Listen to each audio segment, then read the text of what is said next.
through the cracks in the wooden walls, but her mother was already standing in the doorway, hands on her hips, eyes sharp with disdain. "The groom's family arrives by noon," her mother said coldly. "Get downstairs. The aunts are here. Start cooking breakfast."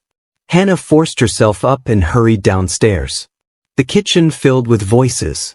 3 aunts crowded around the table, their eyes following Hannah like predators. "There's the bride," Aunt Clara said with a tight smile. Hannah kept her head down, mixing flour. The aunts whispered constantly, their words sharp as glass. "She's gotten so big. Let's hope he's a forgiving man." When breakfast was served, her mother pulled Hannah upstairs. The tin tub sat in the corner, filled with lukewarm water. "Strip to your shift and wash. Quickly. I'll be right outside." Hannah undressed to her thin cotton undergarment and stepped into the cold water. She scrubbed fast, hands shaking. Through the door, she heard the aunts laughing in the hallway. When she finished, her mother entered with a towel. "Dry off. Time to dress you." The aunts filed in, carrying the corset and red dress. Hannah stood trembling in her damp shift. "Arms up, dear," Aunt Clara said. The corset wrapped around her middle. Her mother pulled the laces from behind. "Breathe in."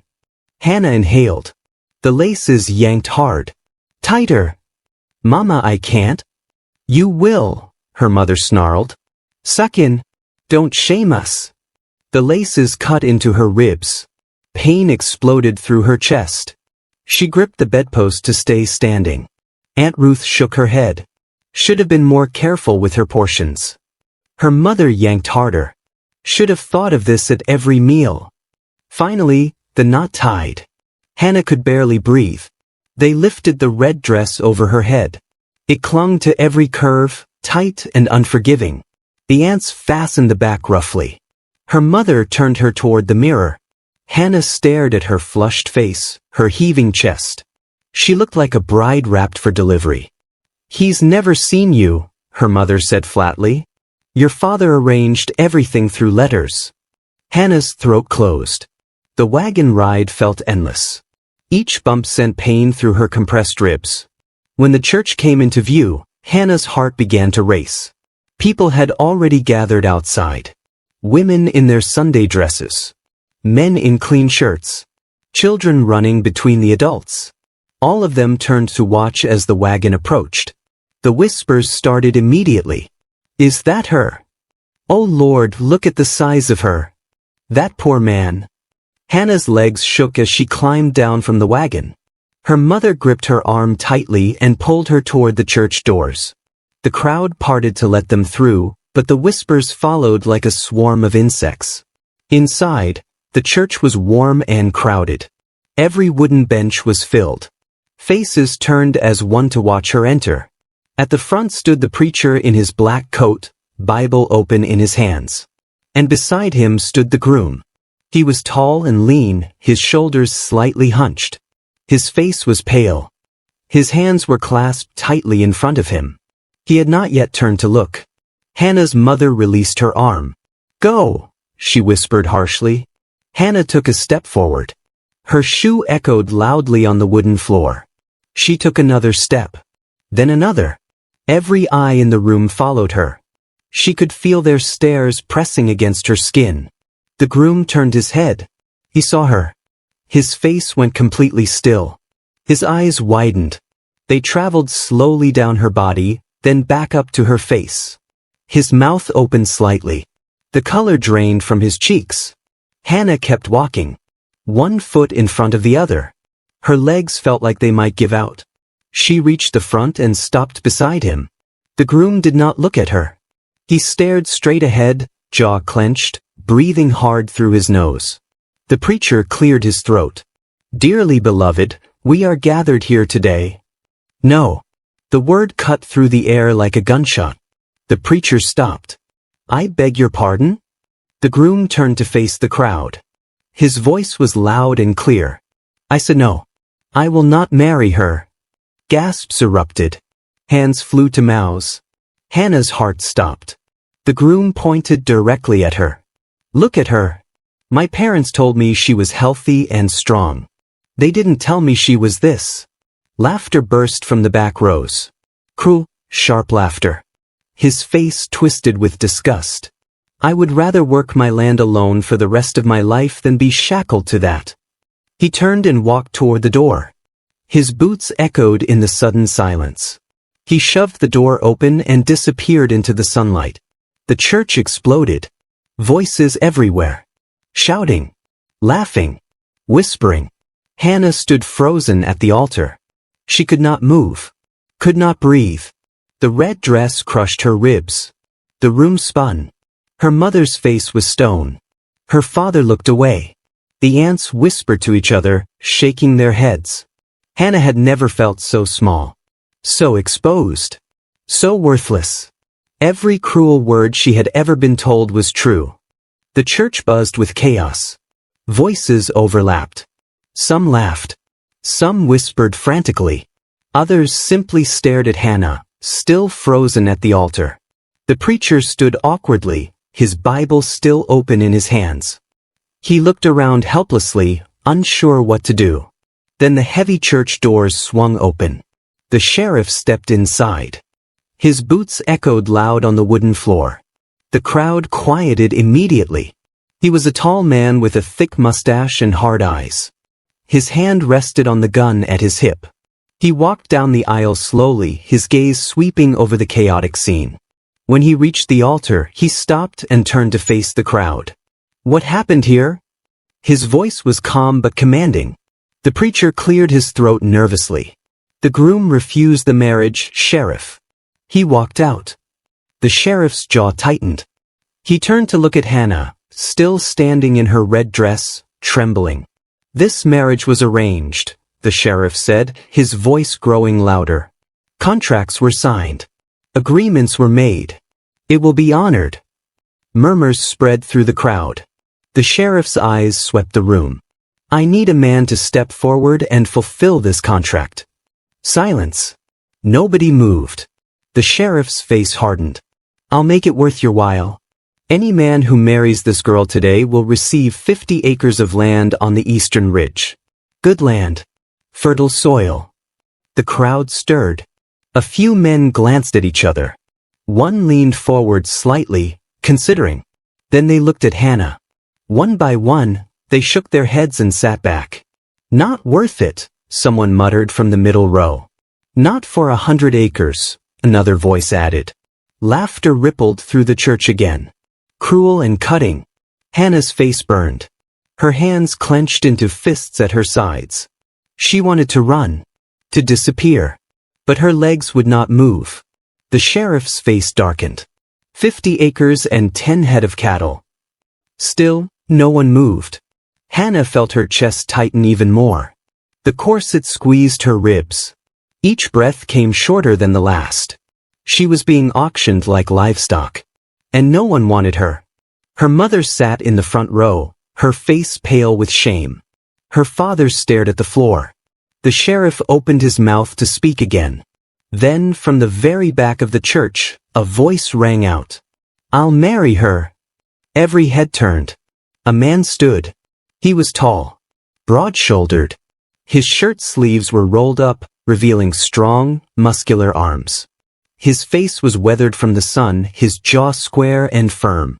He had the look of a man who worked hard and spoke little. The crowd gasped. Whispers exploded. That's the cowboy from the northern ranch. He could have any woman. Why would he choose her? The man walked down the aisle. His boots thudded heavily on the wooden floor. His eyes were fixed straight ahead. He did not look at the crowd. He did not acknowledge their whispers. He walked all the way to the front and stopped in front of the sheriff. The sheriff studied him carefully. You accept the offer? 50 acres and 10 cattle? The cowboy's voice was deep and steady. Keep your land. Keep your cattle. I don't want them. The church fell completely silent. The sheriff's eyebrows lifted. Then why? The cowboy did not answer. Instead, he turned and looked directly at Hannah. His eyes were calm. Not mocking.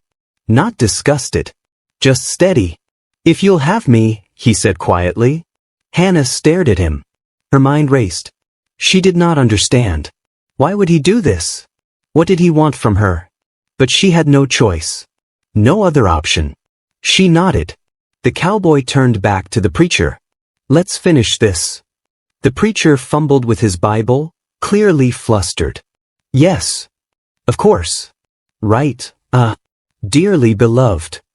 He rushed through the vows quickly. His voice shook slightly. The crowd remained silent, watching in stunned disbelief. When the preacher finally said, "You may kiss the bride," the cowboy simply nodded once and stepped back. "That won't be necessary," he said. The preacher closed his Bible. "Then I pronounce you husband and wife." The cowboy turned to Hannah. "We're leaving." Hannah followed him down the aisle. Her legs felt weak. Every eye in the church followed them. The whispers started again, louder this time. "What is he thinking? He'll regret it by morning. Poor fool." The cowboy pushed the church doors open. Sunlight poured in. He walked outside without looking back. Hannah followed him into the light, her mind spinning with confusion and fear. A wagon stood waiting. The cowboy climbed up and extended his hand to help her.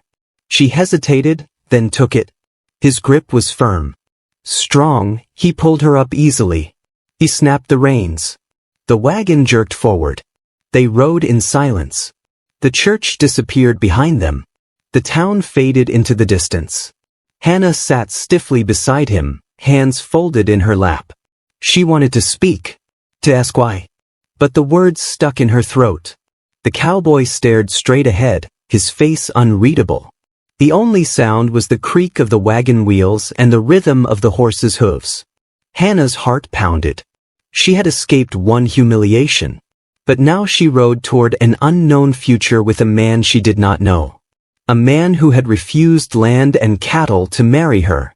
And she had no idea why. The ranch appeared on the horizon as the sun began to dip lower in the sky.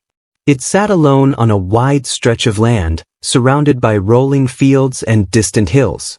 The house was simple but well built. A barn stood nearby. Horses grazed in a fenced pasture. The cowboy brought the wagon to a stop in front of the house. He climbed down and walked around to Hannah's side. He extended his hand again.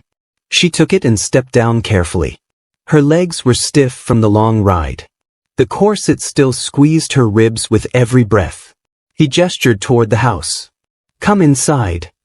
Hannah followed him up the wooden steps and through the front door. The inside was clean and organized. A stone fireplace sat against one wall. A table and 2 chairs in the center. Shelves lined with simple dishes and supplies. He walked across the room and opened a door. "This is your room." Hannah stepped inside. It was small but neat. A bed with a thick quilt. A window overlooking the fields. A dresser in the corner. "You can rest," he said. "We'll talk tomorrow." Before Hannah could respond, he stepped back and closed the door. She stood alone in the quiet room. Her heart pounded. She waited for him to come back. To tell her what he wanted. What he expected. But he did not return. Hannah sat on the edge of the bed, her hands shaking. She did not understand. Why had he married her? What did he want?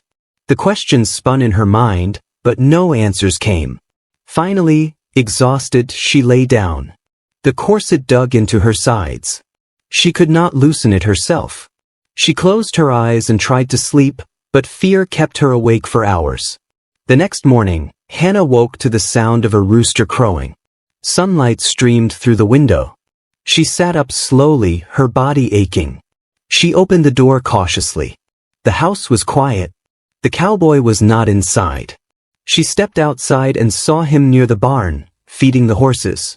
He glanced up when he heard her footsteps but said nothing. Hannah stood awkwardly by the porch, unsure what to do. Finally, he walked toward her. "There's bread and butter inside. Coffee too. Help yourself." His voice was calm. Not cruel. Not angry. Just distant. "Thank you," Hannah whispered. He nodded once and walked back toward the barn. The days began to blur together. The cowboy showed her where things were. The well. The chicken coop. The garden. He spoke only when necessary. Short sentences. Simple instructions. Hannah worked hard. She cooked. She cleaned. She gathered eggs and tended the garden. She tried to prove her worth, to show him she was useful.